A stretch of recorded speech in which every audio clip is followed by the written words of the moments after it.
ನಮಸ್ತೆ ವೀಕ್ಷಕರೇ, ನಮ್ಮ ಚಾನಲ್ಗೆ ಸ್ವಾಗತ.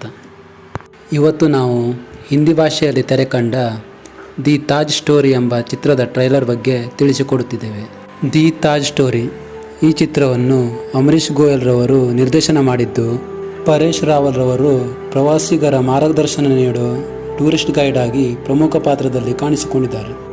ಟ್ರೈಲರ್ ಆರಂಭವಾಗುತ್ತಿದ್ದಂತೆ ತಾಜ್ ಮಹಲ್ನ ಇತಿಹಾಸದ ಸ್ಟೋರಿ ಯಾರಿಗೂ ಗೊತ್ತು ಎಂದು ಪ್ರಶ್ನೆ ಕೇಳುವ ಕ್ಷಣದಲ್ಲಿ ಕಥೆಯ ತೀವ್ರತೆ ಆರಂಭವಾಗುತ್ತದೆ.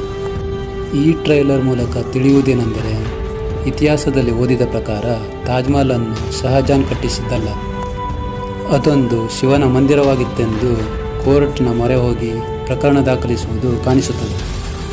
ಅದರಲ್ಲಿ ತಾಜ್ ಮಹಲ್ನ ವಾಸ್ತುಶಿಲ್ಪ, ಗೊಮ್ಮಟದ ಮೇಲಿರುವ ಕಳಸ ಹಾಗೂ ತಾಜ್ ಮಹಲ್ ಒಳಗಿರುವ ಯಾರಿಗೂ ಪ್ರವೇಶವಿಲ್ಲದ 22 ಕೋಣೆಯ ನಿಗೂಢ ಸತ್ಯವನ್ನು ಹೊರಹಾಕುವುದೇ ಈ ಚಿತ್ರದ ಉದ್ದೇಶವೆಂದು ತಿಳಿಯುತ್ತದೆ.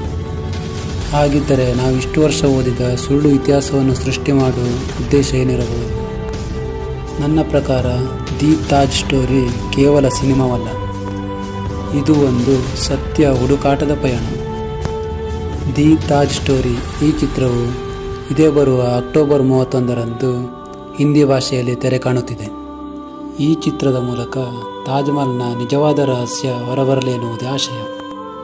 ನೀವು ಈ ಟ್ರೈಲರ್ ಬಗ್ಗೆ ಏನು ಅಂದುಕೊಂಡಿದ್ದೀರಂತ ಕಮೆಂಟ್ ಮೂಲಕ ನಿಮ್ಮ ಅಭಿಪ್ರಾಯವನ್ನು ತಿಳಿಸಿ.